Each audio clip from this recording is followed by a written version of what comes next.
Bismillahirrahmanirrahim. Asyhadu an la ilaha illallah, asyhadu anna Muhammadar Rasulullah.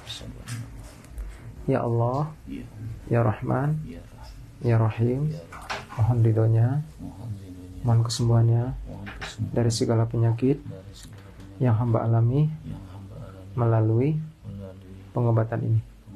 Tarik nafas 3 kali, lepas pelan-pelan.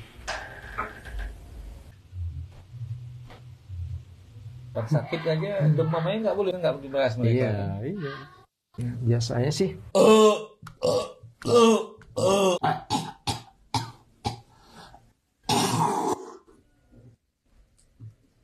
coba dirasa dulu.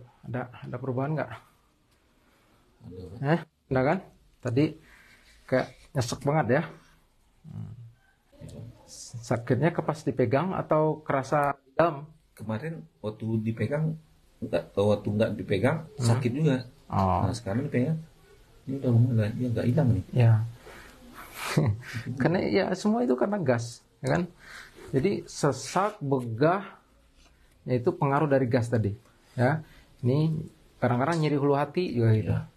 Ya karena orang kalau masalahnya asam lambung, kalau bapak misalnya udah ninggalin pantangan, udah minum obat herbal, harusnya udah bisa dinetralisir. Karena asam itu bisa disentuh dengan obat dan pantangan. Tapi kalau gas dia nggak bakalan kesentuh oleh obat atau masuk apapun. Apalagi kalau udah berbusa dan lendir, itu bikin mempat.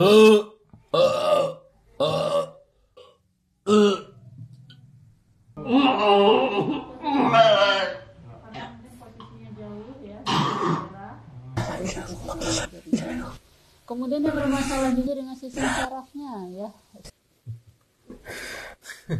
Coba kenapa sih? Lagi. Coba sekarang apa dirasa? Nggak pegang, nggak sakit lagi nih ya. Sini gimana? Ini dah berkurang? Kurang ya. Nah ini akan biarin, nggak apa-apa. Ini akan terus keluar ya. Sudah buka jalannya. Kenapa? Jadi ketika saya udah urai semua yang penyempitannya itu, maka dia akan pembekuannya nanti dia akan keluar lewat muntah-muntah ya, nanti misalnya senawa terus kan dia udah buka ya, jalannya udah saya buka sebenarnya. Yang intinya bapak percuma kalau mau diurut mau diapain di sini, nggak terlalu ngaruh kalau nggak keluar. Ini sumber masalahnya. Jadi saya bilang tadi apa? Jangan fokus pada yang sakitnya, saya fokus pada proses mengeluarkannya. Di mana titiknya dia bisa keluar ya, karena itu yang mengikat ya, gasnya itu. Nah kemudian nanti boleh dibantu juga dengan bapak supaya sering dipanasin di sini, wilayah banyak yang tempat-tempat kayak di sini tadi ya. Pakai apa? Botol panas ya, ambil botol bisi air panas, bungkus dengan kain gitu ya. Kemudian bapak tempelin nanti supaya bapak juga nanti sendiri keluarannya. Itu satu lagi nih bapak ibu, saya juga kasih tahu tip ya, bagaimana cara mengeluarkan gas tindakan pertama ya, karena ini kan sudah bentuk busa dan lendir. Nah kalau gas itu supaya jangan banyak numpuk di tubuh kita, ini bisa saya kasih satu tip ya. Bapak coba tiduran. Iya, bapak boleh tekan dadanya. Ini boleh kalau kita menekan juga boleh. Kaki bapak coba. Ya. Nah ini tekuk gini. Gini.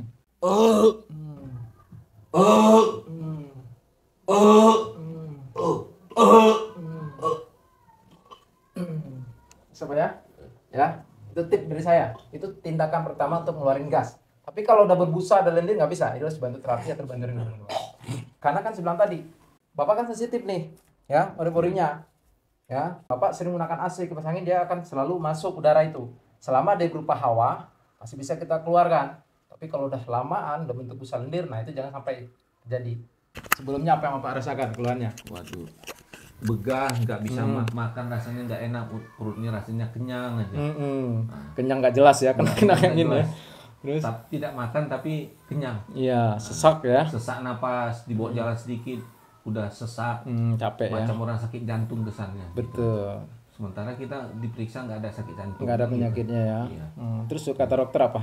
Kalau kata dokter paling lambung Nah, gitu ya. lambung Iya. aja gitu. Pola makan dijaga tapi Pola tetap makan begitu aja ya. masih tetap juga. Dan kebiasaan bapak menggunakan AC, Iya. kemudian juga mungkin sering, mohon maaf ya saya bilang katakan nggak bagus ya. Mungkin salah satu bapak mengatakan bahwa ada pernah karena metodenya sering dibolong-bolongin. Nah sehingga itu efeknya ke pori-pori bapak sering terbuka, jadi dia terlalu lebar, jadi memberikan terowongan pada angin. Nah, akhirnya kondisinya lebih ke gas lambung, benar Pak ya? Nah sekarang Kata bener ya, sampai itu banyak gasnya. Setelah dikeluarkan gasnya lebih gimana sekarang? Lebih Enak? plong. Enggak ya. Ini juga sakit belikannya kenapa? Karena jadi mengikat udaranya, mengikat ototnya. Jadi udara itu bisa membuat badan kita pada sakit karena aliran darah kita jadi mampet. Ya. Mantap, Pak. Alhamdulillah. Matanya sekarang mana coba mata? Masih, tapi Agak lebih ringan ya, karena masih ada nih. dia mengecil masih. Sebenarnya kan burem ya. Buramnya masih ada dikit. Airnya? Lumayan. Men ya. Inilah bedanya gas lambung dengan asam lambung ya. Ini gas lambung dia bisa berkeliaran kemana-mana.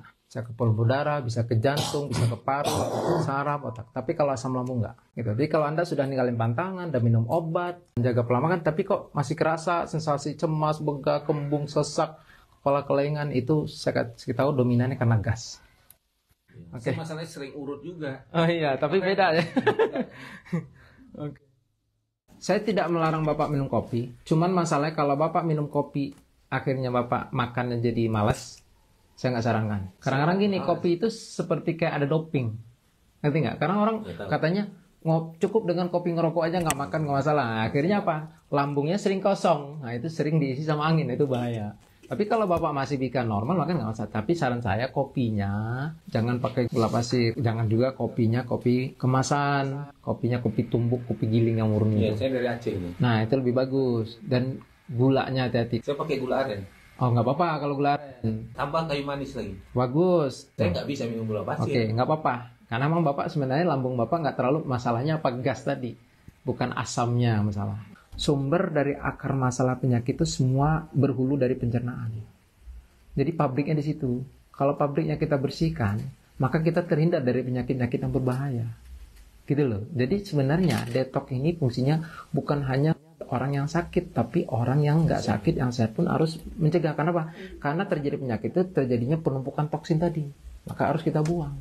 Seandainya ibu datang ke dokter, dicek nih, wah, bapak 3 bulan ini bakalan stroke, bakalan jantung. Lalu apa yang ibu minta ke dokternya? Pasti minta obat dong. Iya. Saya minta obatnya dok. Nggak bisa, ibu sakit jantung dulu, sakit stroke dulu baru dikasih obat. Betul nggak? Kenapa? Karena obat itu digunakan orang sakit, bukan orang yang belum sakit.